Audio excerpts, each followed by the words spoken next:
Señoras, señores, muy buenas tardes a todos.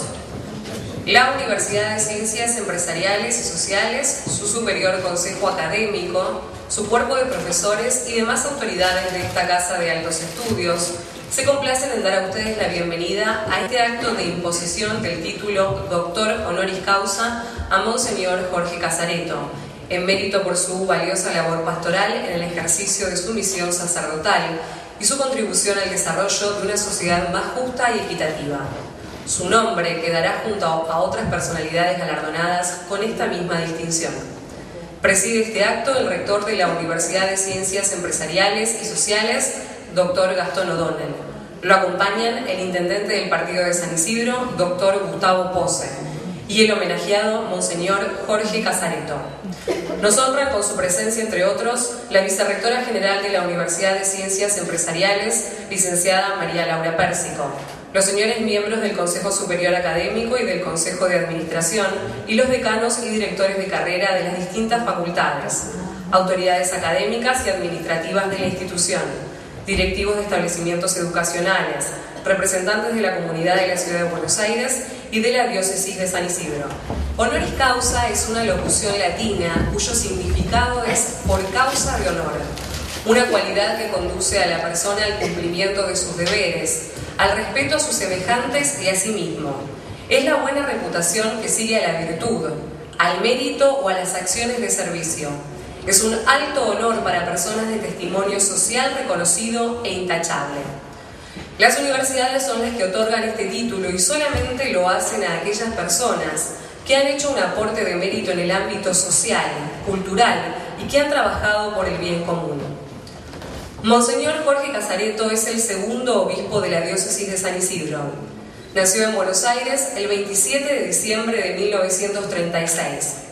Estudió en la Facultad de Ingeniería hasta cuarto año. Tras abandonar la carrera, entró al Seminario de San Isidro en 1959. Fue ordenado sacerdote el 5 de septiembre de 1964 en la misma Catedral de San Isidro. El 28 de diciembre de 1976, su santidad, Pablo VI, lo eligió obispo de Rafaela, provincia de Santa Fe. Fue ordenado el 19 de marzo de 1977 por Monseñor Justo Laguna. El 19 de marzo de 1983 fue nombrado obispo coadjutor de San Isidro por su santidad Juan Pablo II, cargo que asumió el 15 de mayo del mismo año. El 13 de mayo de 1985, aceptada la renuncia de Monseñor Antonio María Aguirre, le sucedió como obispo de San Isidro. Renunció por edad el 30 de diciembre de 2011. Se dedicó con particular estima a la pastoral de juventud, por lo que fue conocido como el obispo de los jóvenes. Durante 2 periodos fue presidente de Cáritas Nacional y actualmente es miembro de la Comisión Episcopal de Pastoral Social, habiendo trabajado en la Comisión Episcopal de la Juventud y Comunicación Social. Continuando con esta ceremonia ahora y previo al acto de imponer la solemne investidura de Doctor Honoris Causa, la licenciada María Laura Pérsico leerá el acta mediante la cual el Consejo Superior Académico de esta universidad propone otorgar el título a Monseñor Jorge Casareto.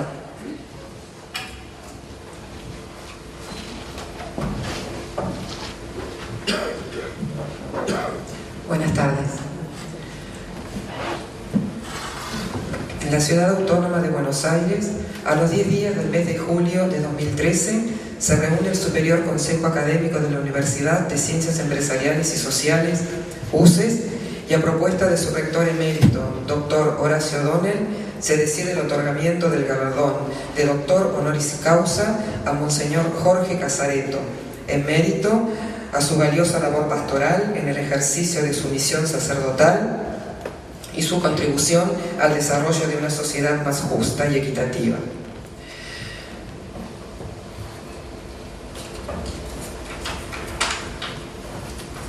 Se hará entrega del mismo en un acto público a llevarse a cabo el día 8 de octubre de 2013 en el edificio del Rectorado de UCES, Libertad 926, Ciudad de Buenos Aires. Se aprueba por unanimidad.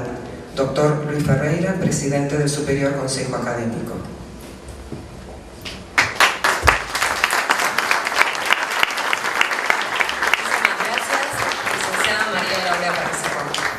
A continuación, el doctor Gastón O'Donnell hará algunas consideraciones acerca del homenajeado. Buenas tardes. Quería darles la bienvenida a la universidad y hacer algunas consideraciones que en el día de hoy nos suceden.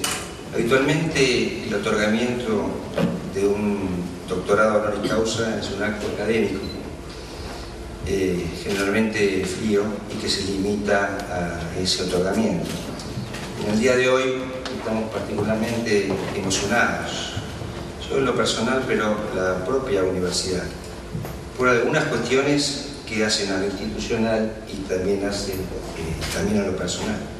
En primer lugar, es muy importante que se otorgue por parte de una universidad un doctorado honoris causa a un miembro de la Iglesia. Y esto es así porque la universidad misma es una institución que nació al amparo de la Iglesia, que así podemos decir que es un invento de la Iglesia. Las universidades son instituciones casi milenarias, tienen más de 800 años, la primera que podemos considerar, Bolonia, y fue una creación de la Iglesia para mantener el dogma católico. No se hacía ciencia en ese momento, se hacía filosofía escolástica, se usaba el método escolar para mantener el dogma en un momento en que la organización social y económica no era la de hoy, era el feudalismo, había poca población en las ciudades y la Iglesia era la que dominaba. Las universidades recién cambian mucho tiempo después, cuando se hace a la formación de profesionales, con el modelo de Napoleón, o la investigación, que las universidades que hoy tenemos. Así que es muy importante que una universidad distinga a un miembro de la Iglesia. Ahora, ¿a qué miembro de la Iglesia? A Monseñor Casaretto, que tuvo esa destacadísima actuación que se nombró recién, que se leyó el currículum. En lo particular, recuerdo lo del diálogo argentino, desde joven participé en el Colegio Público de Abogados, así que me llegó muy de cerca en un momento muy particular del país, donde estábamos, sin exagerar, en un momento que tendía hacia la disolución. Por lo tanto, esa actuación sola ya lo merecería, pero ustedes escucharon la enorme actuación a través de Cáritas y de la pastoral social. También nos emociona desde lo institucional por el desarrollo que ha tenido esta universidad. Esta universidad tuvo un desarrollo, o tiene un desarrollo importante, no solo a nivel disciplinar, sino a nivel territorial, más allá de las disciplinas en las que estamos. Los territorios, o el territorio en el cual desarrollamos nuestras actividades, incluyen la ciudad de Rafaela y la ciudad de San Isidro, dos lugares donde Monseñor Casaretto ha sido obispo mucho tiempo y nos consta el recuerdo imborrable que dejó en ambos lugares. Y por último, también en lo familiar, estuvo ligado a mi padre en el Colegio Nacional de Buenos Aires, compartieron sus años allí. Yo también estudié en ese colegio, así que toda esa cuestión también nos llega muy de cerca. Por tanto, no nos vamos a poner nostálgicos, simplemente vamos a destacar la importancia, no solo académica, sino emocional que tiene para nuestra universidad el otorgamiento de este doctorado honoris causa. Gracias.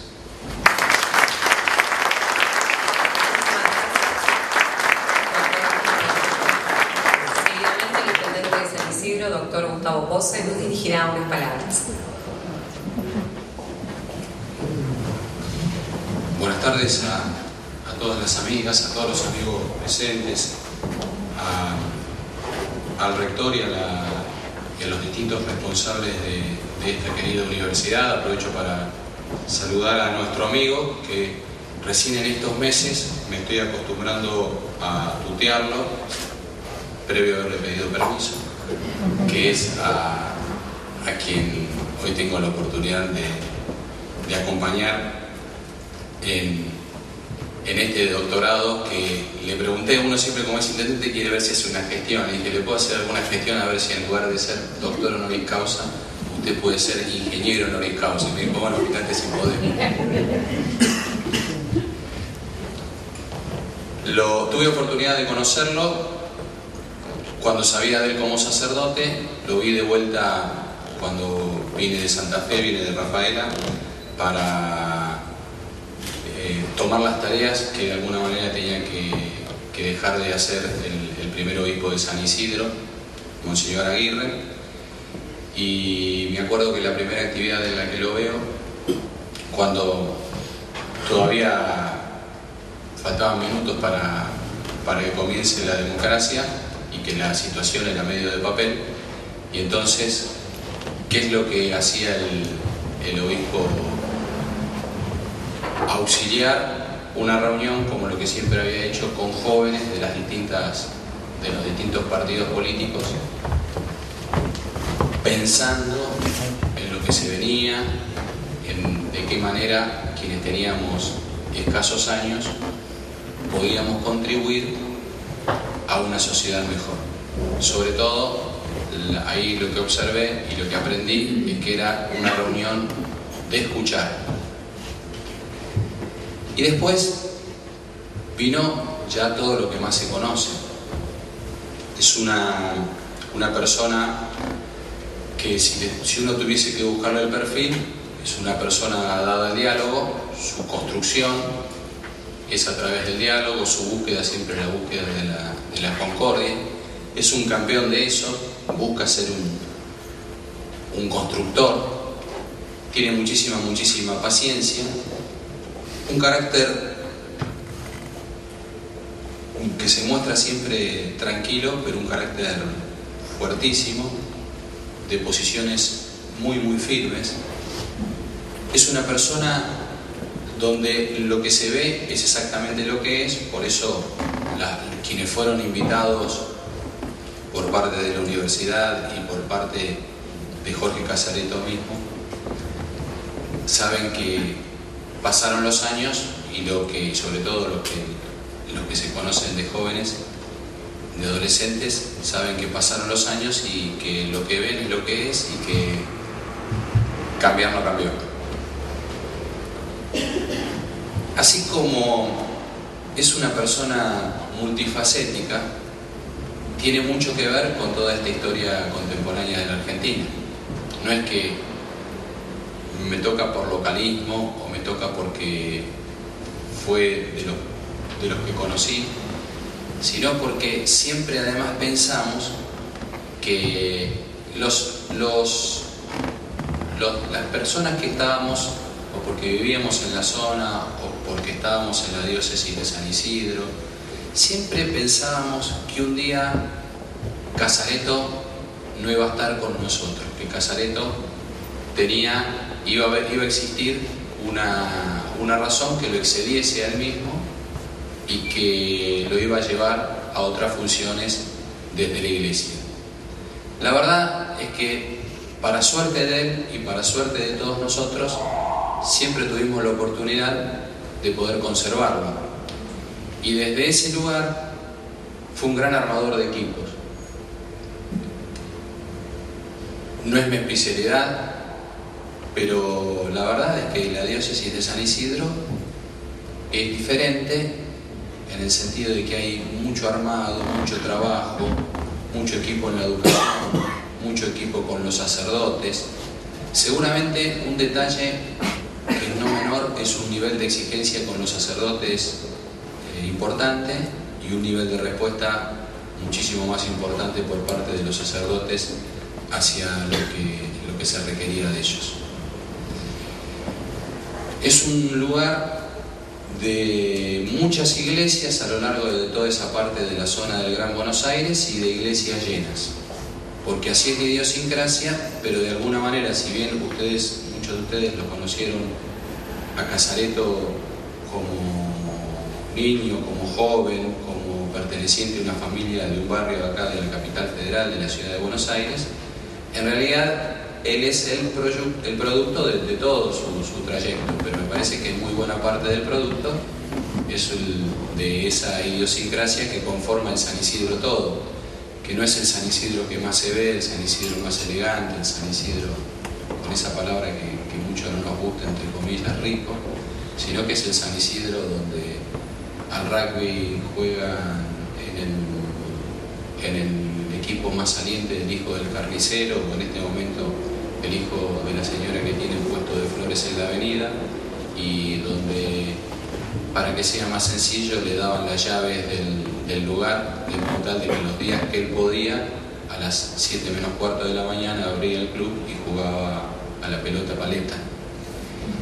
Entonces, esa idiosincrasia de ser una persona tan reconocida en el lugar más tradicional y ser una persona que lo conocían, y ellos sí lo tuteaban, yo no me animaba a tutearlo, y lo tuteaban y lo tutean con muchísimo respeto en las zonas más vulnerables, en los barrios de emergencia del mismo San Isidro, es lo que hace que sea, me parece que, el producto también de toda nuestra idiosincrasia, porque el Gran Buenos Aires está conformado por personas que vienen de un lado al otro del país o del mundo y que se afincan en un lugar. Siempre está eso que transmitió, que es que donde estaban sus pies es donde estaba el corazón. Y la verdad es que con nosotros lo hizo. Tuve la oportunidad de verlo no solo al principio de la democracia, sino cuando la democracia tenía dificultades en virtud de la crisis que se desataba en la época, previo a la época del que se vayan todos. Y él, muy anterior a eso, había desarrollado un grupo con personas de los distintos partidos políticos del campo popular y con muchas personalidades que se acercaban a él o él los buscaba, del gremialismo empresario, intelectuales, y con todos ahí en el lugar en una casa de Caballito, que me acuerdo que en la jerga de los más cercanos de la iglesia le decían la casa de las casaretas, ¿no? Porque era un lugar de intensísimo trabajo, y ahí se formó el Grupo Lázaro. Y el Grupo Lázaro, que no le dio nombre a él, sino que en el andar buscó con muchísima preacción, con muchísima anticipación, colaborar para que no se produjese semejante crisis como la que se desarrolló en los años 2000, 2001, 2002. Si bien todos sentimos el fracaso, no bajó los brazos Monseñor Casareto y avanzó en línea hacia la conformación, a muy poquitos días de la conformación de un nuevo gobierno a través de las herramientas que la Constitución da, y conformó la Mesa del Diálogo Argentino junto con otros. Y esa Mesa del Diálogo Argentino fue muy importante, produjo una distensión muy fuerte, lo hizo a riesgo de suma exposición de él como imagen representativa de la sociedad y de la iglesia, y lo que sí no se puede negar es que ahí mostró otra de sus virtudes, que es la de que sacó lo mejor de las personas. Por esa mesa del diálogo, muchos de los que están acá presentes fueron colaboradores de él, y por esa mesa del diálogo los leones eran más tiernos, los más feroces eran inteligentes en pos de una sociedad mejor, y esa mesa del diálogo dio la distensión necesaria para que el gobierno, que no era un gobierno que le tocaba una situación fácil y que además tenía una primera dificultad de que era un gobierno durante una determinada cantidad de tiempo y que no había sido electo y que tenía que producir un gobierno electo más adelante, pero que estaba la urgencia de poder llevar adelante las riendas del país. Y desde ese lugar, lo de la mesa del diálogo me parece que en el futuro va a ser muy tenido en cuenta, porque no solo produjo distensión, produjo justamente eso, produjo el hecho de volver a hablar y volver a hablar entre los distintos. Y ahí esa virtud de sacar lo mejor de las personas estaba Monseñor Casareto. Con los años después, algunas de los postulados que se sostuvieron muy importantes, se lograron gobiernos después. Actual gobierno, que es el hecho de aplicar derechos universales, como por ejemplo la asignación universal por hijo.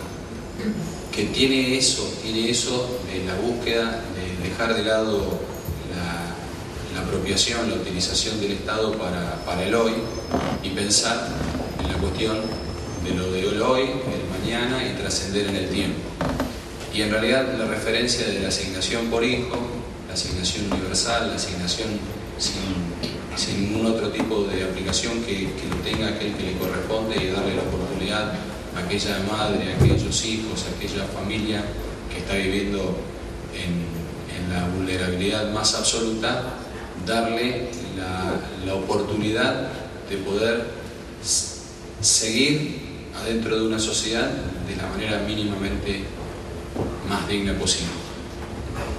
Casareto, cada uno lo mira desde su lugar, todos seguramente lo miran desde el respeto,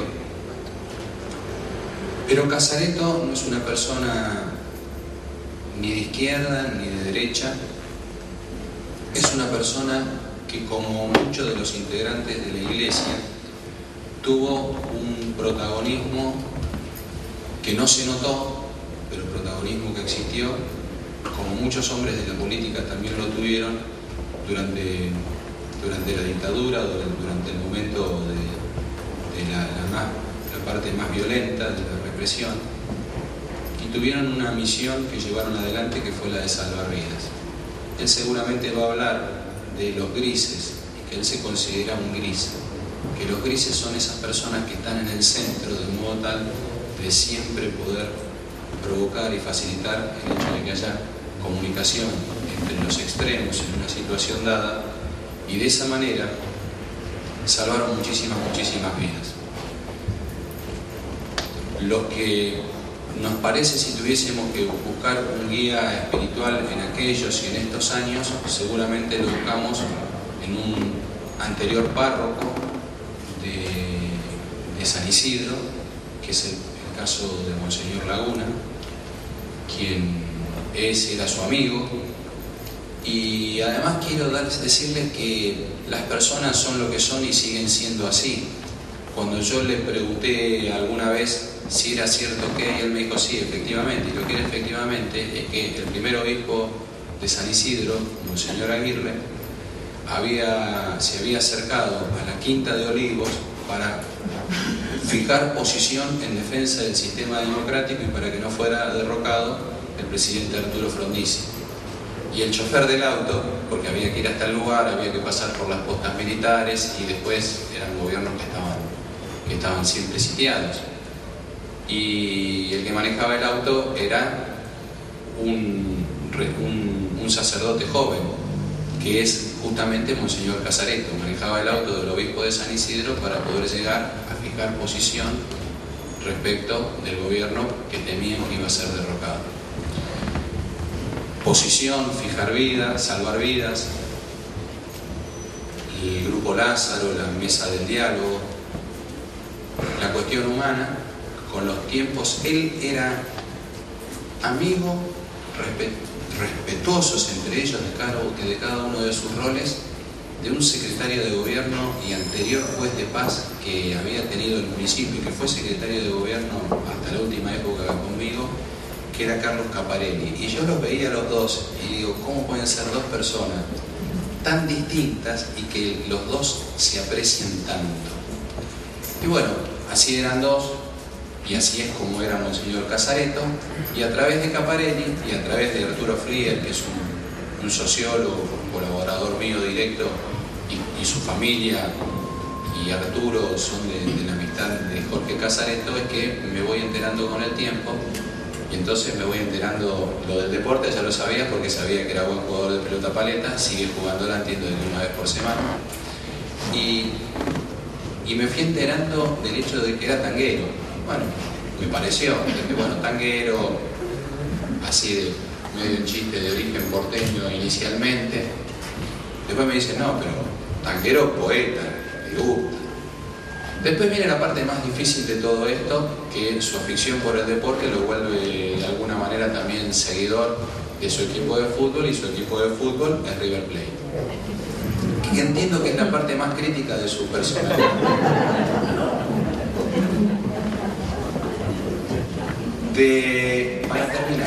Para terminar, la verdad es que en el caso de lo de Jorge Casareto tengo la satisfacción de ya en esta última época, donde ya en este momento es el obispo emérito de San Isidro, y entonces le pedí especialmente permiso para poder tutearlo, y él me dijo sí, por supuesto que sí.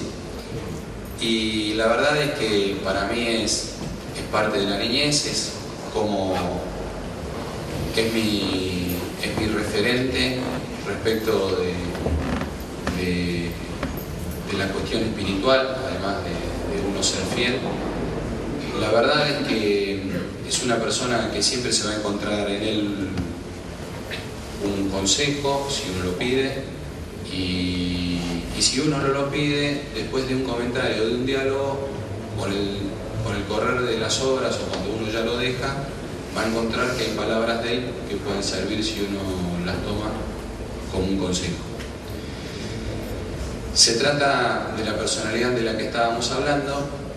Seguramente esa parte yo no la sé desarrollar porque mis palabras no serían suficientes, pero me parece que ustedes deben saber que él tuvo un llamado, tuvo una vocación siendo chico, y que aún así siguió llevando una niñez y una juventud absolutamente normal, que es un estudiante avanzadísimo de ingeniería, razón por la cual dije que le tomaba la gestión de cambiarle el nombre del título, pero me dijeron que de ninguna manera no se puede en la universidad. Y quiero decirles que, además de que es un hombre de Dios, y que eso es así y no cambia, que Monseñor Casareto es un gran argentino, y que eso no es porque lo diga uno o porque se vea hoy, sino porque todos los que han tenido oportunidad de saber de él saben que siempre fue esa actitud, no necesariamente queriendo serlo, pero eso es así. Aprovecho para agradecer a la Universidad de Ciencias Empresariales y Sociales y a su rector por el hecho de haberme permitido transmitir las palabras de tantos de los amigos que están presentes y no están presentes, que inclusive están muchísimo más autorizados que en el caso de mi persona para poder hablar de Jorge Casareto. Así que muchísimas gracias a todos y muchísimas felicidades, Jorge, ahora que te puedo y te puedo tutear.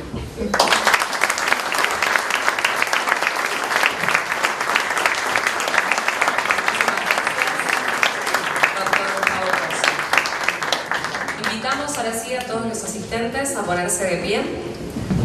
Seguidamente, el señor rector hará entrega del diploma y la medalla recordatoria del doctor honoris causa.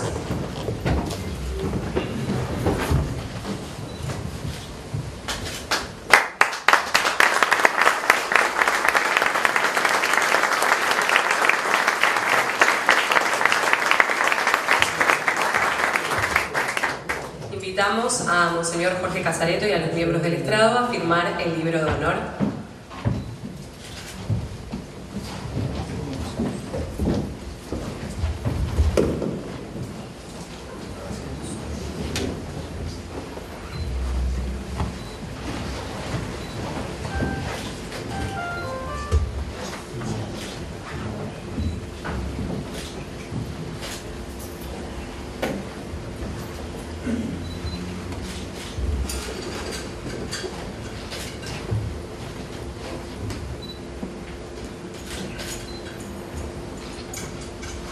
Muy bien, les solicito un aplauso nuevamente.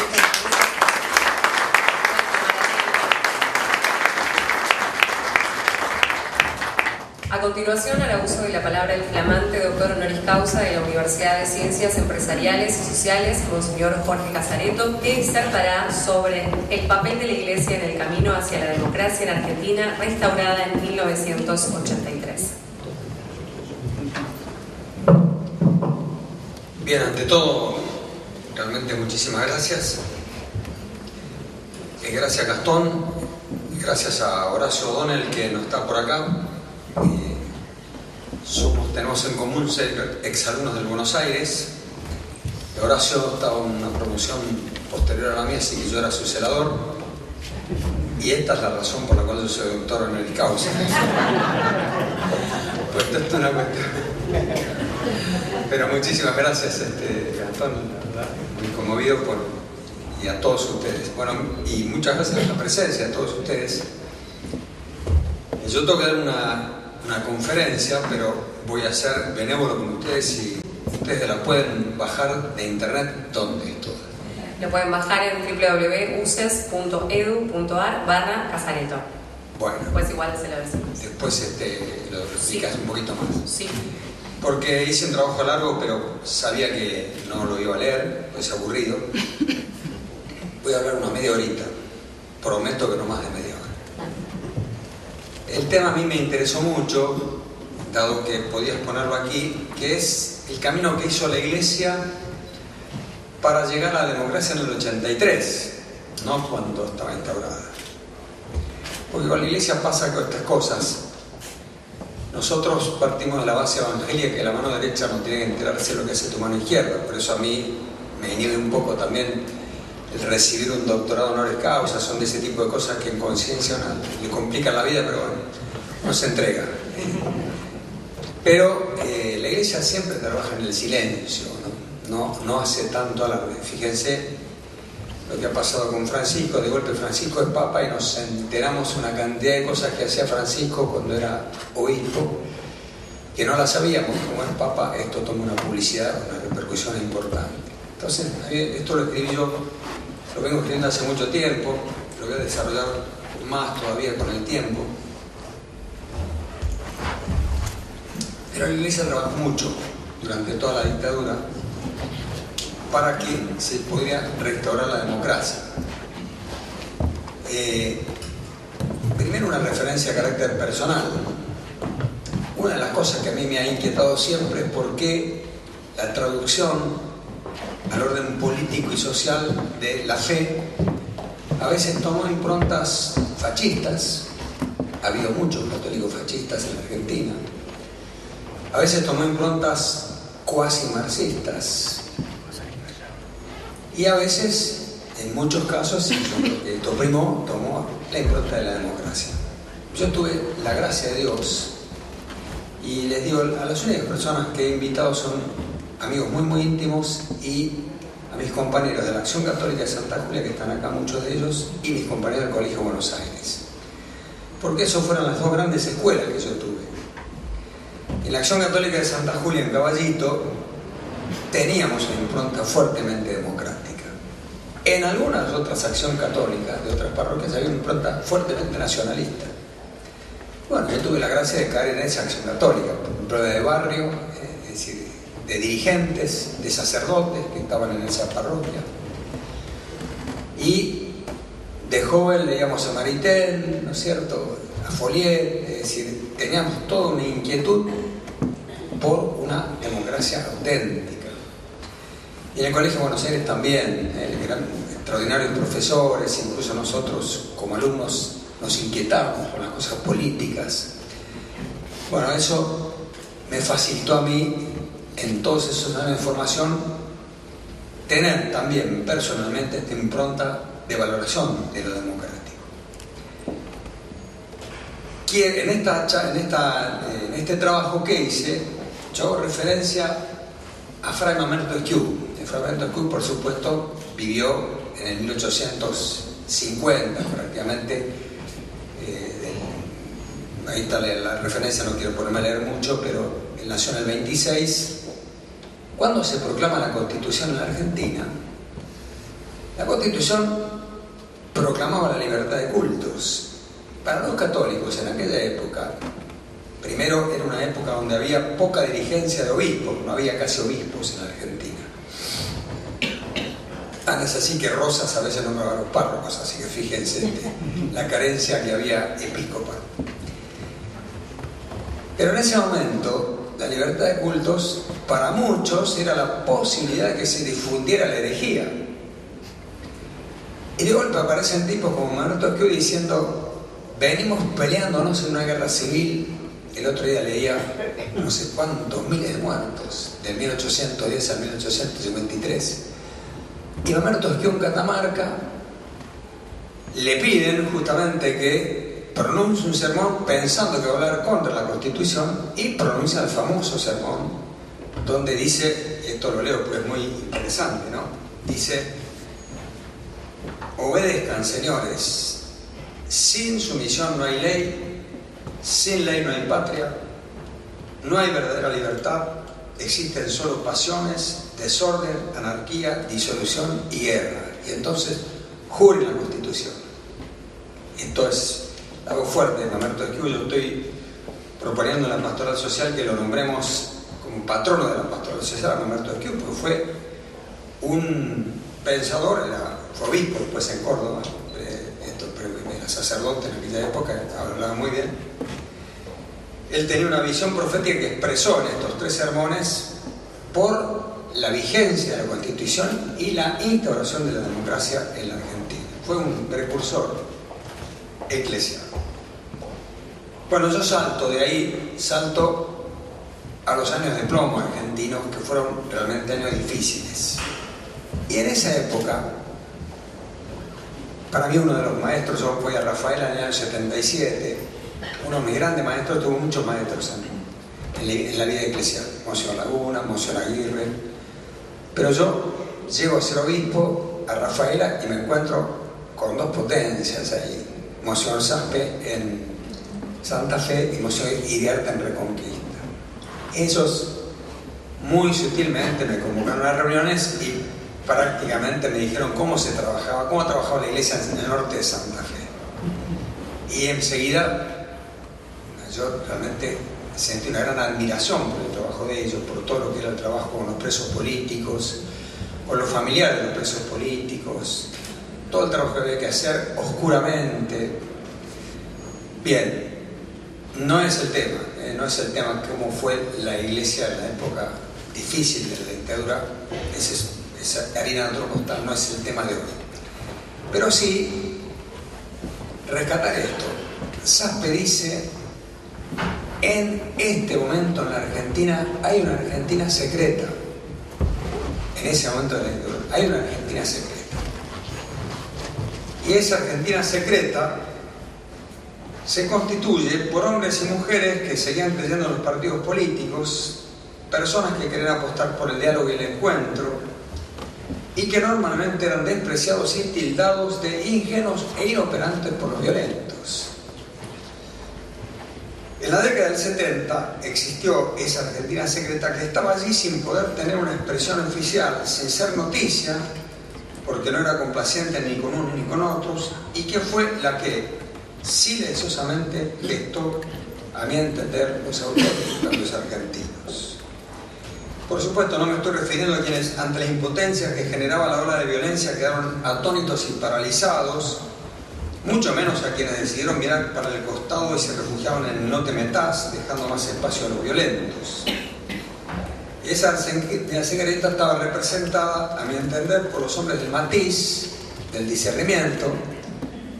Gustavo Posse acaba de decir, los grises.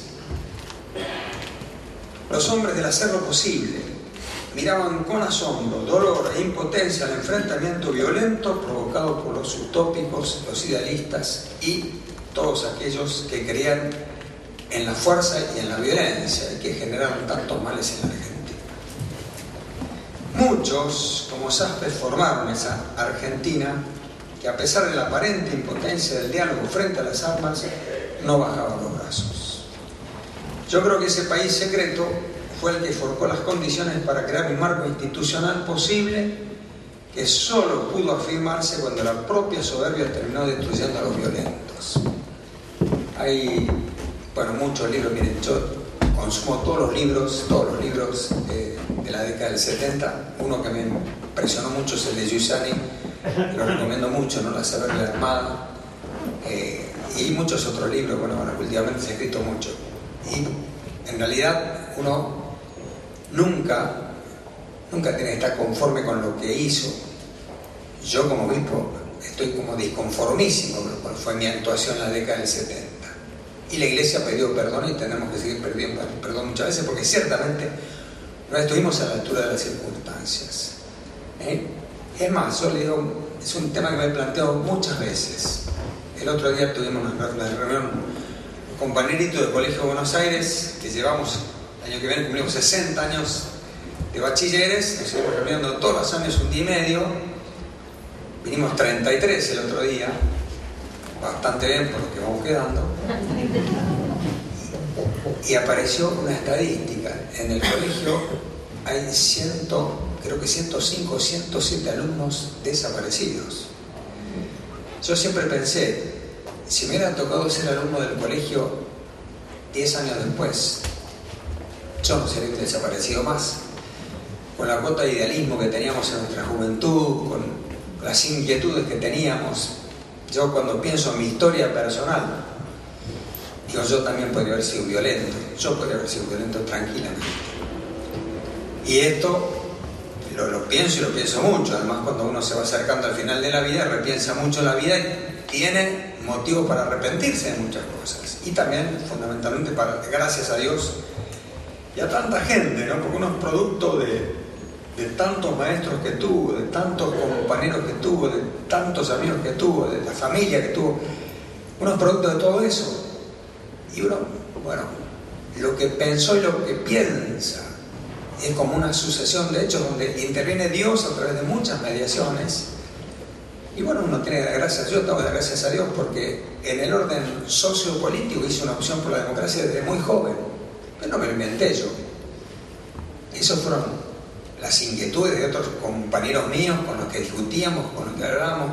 La formación en mi casa, la formación en el colegio, la formación en la acción católica, ¿no? Y estos maestros obispos que en esa época difícil me supieron también enseñar a ser obispo. Eran obispos con muchos años ya y quisieron tanto bien. Bien, entonces, dicho esto, yo me detengo en 3 o 4 acciones de la Iglesia que me parece que facilitaron la llegada de la democracia. La primera es la mediación papal en el conflicto con Chile. En plena dictadura estuvimos a un tris de la guerra con Chile y esa guerra la salvaron concretamente el cardenal Primatesta y el nuncio apostólico Pío Lavey. El Papa Juan Pablo II había sido electo 3 meses antes y en Roma, cuando de acá llamaban para meter al Papa en este lío, los cortesanos, como diría Francisco, trataban de decir no metan al Papa en este lío. Entonces lo estaban defendiendo como podían. Y Primatesta era un gran tiempista. Un gran tiempista quiere decir uno de esos tipos que creen que el tiempo resuelve muchos de los problemas. Yo me acuerdo una vez el cardenal, yo tengo mucha admiración por el cardenal Primatesta, ¿no? Para mí fue un hombre de consejo, un tipo muy callado, poco hablaba, poco, pero las veces que le pedí un consejo fue extraordinario. Una vez Primatesta andaba con unos líos de novela y lo encuentro y digo, cardenal, ¿cómo está? ¿Y cómo crees que esté calladito? Como los caballos en tiempo de tormenta, poniendo el traste para donde viene el viento. Y eso lo pintaba Primatesta, ¿no? Primatesta aguantaba, era una gran aguantadora. Por eso, cuando tuvo que jugarse y tuvo que convencer al Papa de que se metiera en este conflicto, lo hizo. Dejó el tiempismo de lado sabiendo que el tiempo, en este caso, era absolutamente contraproducente. ¿De cuántas vidas nos salvaron esos hombres? Realmente cuando uno piensa cuántos miles de muertos, ha habido miles de muertos en la Argentina, cuántos miles más de muertos hubiéramos tenido en un conflicto con Chile, las consecuencias para América Latina de una guerra entre 2 países hermanos, bueno, eso yo pongo como un hito importantísimo de la acción de la Iglesia en la época de la dictadura, que fue como precursora de la vía democrática. Después lamentablemente no pudimos salvarnos de la guerra de las Malvinas, pero fíjense, también ahí el Papa tuvo una intervención fundamental, ¿no? Vino el Papa y el día siguiente se firmó la paz. Pero ese hecho que fue la guerra de las Malvinas, las consecuencias que ha tenido para la Argentina, nos muestra lo que hubiera sido, además, una guerra con Chile. En el año 81, los obispos sacamos un documento que se llamó Iglesia y Comunidad Nacional, pero sí un documento de esa naturaleza, un documento de más de 100 páginas. Salió en el 81 porque se empezó a trabajar 2 años antes. Esto soy testigo yo. En el año 79 los obispos, 79 estoy hablando, los obispos argentinos ya queríamos una salida democrática. Y empezamos a trabajar un documento que llevó mucho tiempo elaborarlo, porque no todo era color de rosa en el episcopado. Y no todos los obispos veían que había que ser una opción directa por la democracia. Algunos decían, en las posibilidades de gobierno no existe solamente la democracia republicana, sino que hay otros tipos de democracia, en fin, que no podíamos hacer una opción por algo que era definidamente temporal. Primó en el episcopado la tesis: tenemos que volver a la democracia republicana. Es un documento muy largo, yo simplemente destaco que hicimos una opción clara por la democracia. En aquel momento fue todo un paso difícil de dar y una definición contundente del episcopado. El documento sale en el año 81, donde criticamos las repetidas interrupciones del orden constitucional, y el documento califica en su conjunto como un freno en el crecimiento del estilo de vida democrática de los argentinos. Tercera cuestión que voy a poner de manifiesto: la Iglesia está siempre, como decía un obispo amigo, dice, la Iglesia nunca se exila, siempre está. Ha estado en todos los países del mundo, con dictaduras, con democracias, la Iglesia está. ¿Qué hizo la Iglesia en ese tiempo? Oscuramente.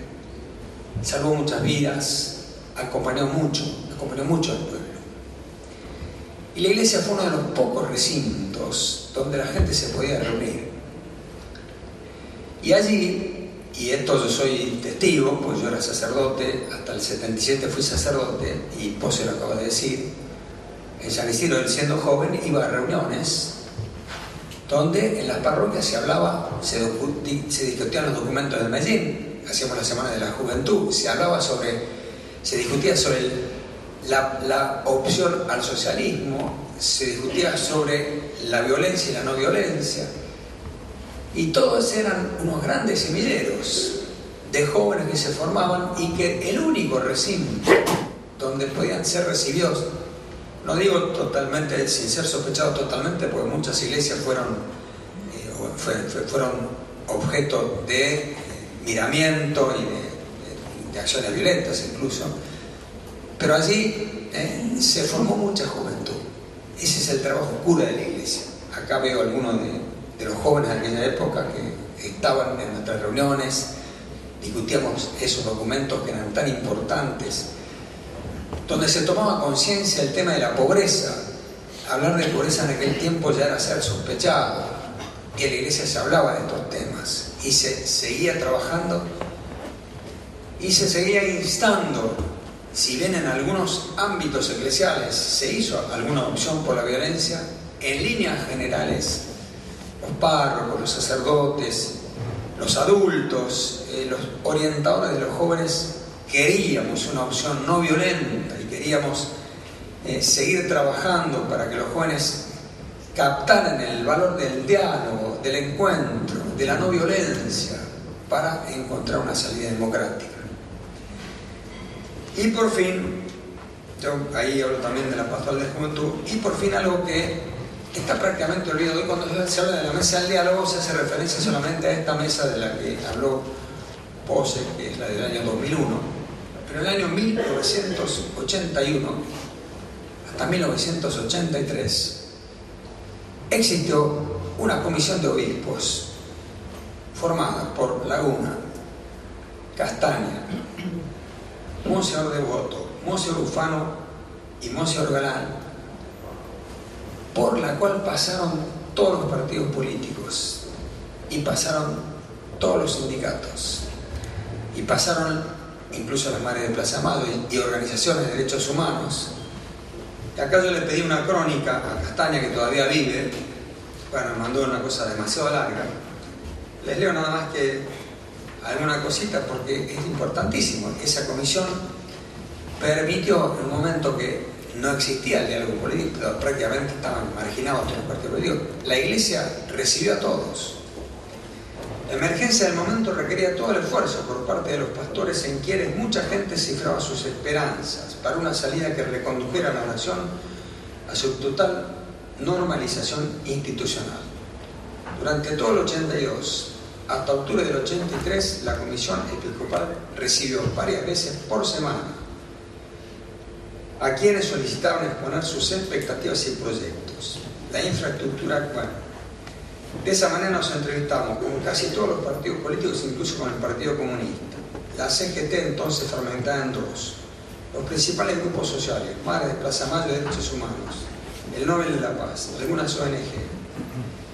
Al mismo tiempo mantenemos una relación abierta y prudente, no carente de firmeza y comprensión con las autoridades del gobierno militar. Es decir, la Iglesia habló con todos. Quedó muy clara la intención de arribar serenamente al orden democrático largamente esperado. Y terminó con el reconocimiento que tuvo Alfonsín. Alfonsín, siendo electo presidente, aún no habiendo asumido, se apareció en el episcopado. Y el mismo presidente Alfonsín, en la primera entrevista que mantuvo con la Asamblea General del Episcopado, ya como presidente electo, afirmó: sin el servicio que ustedes ofrecieron al país, no hubiéramos logrado este objetivo. Bien, ustedes dirán, ¿qué quiere que hacer esto? ¿Reivindicar a la Iglesia? No, yo quiero simplemente, sinceramente, decirle, esto es verdad, todo esto que acabo de decir es verdad. Y evidentemente siempre en la Iglesia nos vamos a preguntar y nos vamos a cuestionar si nuestro papel fue el que debía ser, y es bueno que uno siempre encuentre también los errores y los defectos y hasta los pecados que pueden aparecer. Pero no solamente cometimos errores, también trabajamos por esta reconstitución de la vida democrática. Yo termino con esto lo voy a leer, es muy breve y voy a cumplir con mi media hora. Muchas veces se mira a la Iglesia solo a través de los documentos del episcopado. Sin duda, ellos reflejan un pensamiento fundamental para hacer un juicio histórico. Pero la clave es la vida de la Iglesia. Y es esa vida la que muy mínimamente traté de reflejar y que creo que contribuyó a la construcción de la democracia en el país. Tal como dice al comienzo, estas palabras son fundamentalmente un testimonio. Será misión de los historiadores de dar mayor luz a otras contribuciones que nos permitieron ilumbrar este largo periodo democrático que por la gracia de Dios estamos viviendo. Creo que la democracia en nuestro país es joven y por eso hay que cuidarla especialmente. En nuestra historia argentina reciente se han cometido muchos errores. Tenemos que seguir reflexionando sobre ellos para no repetirlos. Pero también tenemos que valorar a las personas y los hechos que nos ayudaron a salir adelante, no solo para agradecer a Dios y a quienes hicieron el bien, sino para profundizar esas acciones que fueron aciertos. Dichas acciones y ejemplos constituyen una inspiración para las generaciones presentes y futuras.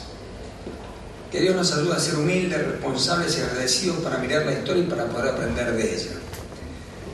Voy a terminar con una referencia que me parece importante. Me acaban de decir que en el mismo sanatorio están internados en este momento la presidenta y la rata. Bueno, yo les diría, en vez de un sanatorio, yo diría, esa es la Argentina que queremos, donde todos tengamos cabida, donde todos podamos dialogar.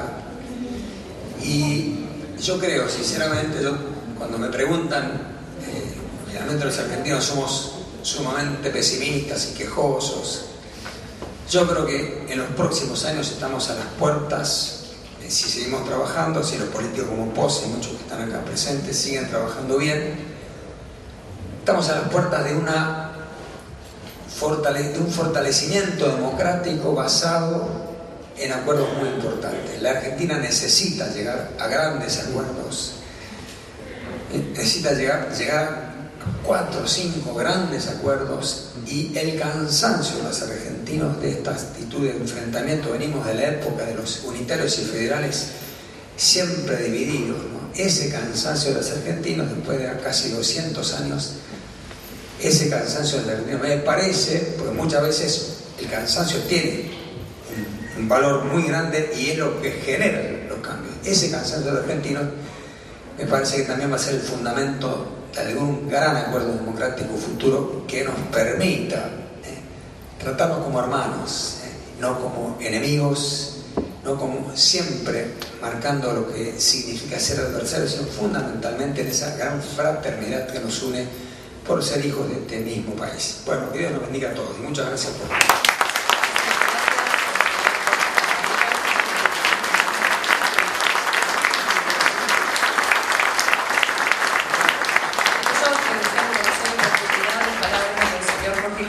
Pueden hacerlo entrando a la página web, que es www.uces.edu.ar/Casareto.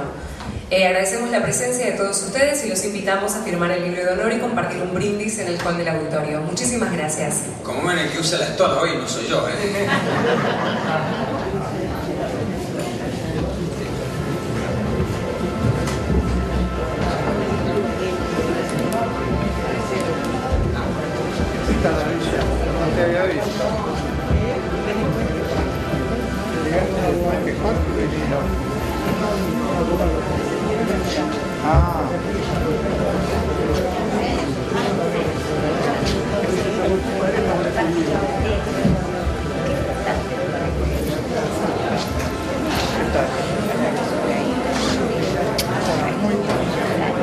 Bueno, ya yo también tuve una reunión a la tarde de jubilación de emergencia. Muy bien está. Hola, ¿cómo te va? Me alegro verte. Hola. Estamos casi listos. Unas cuatro. Sí, yo tampoco. Ahora vamos.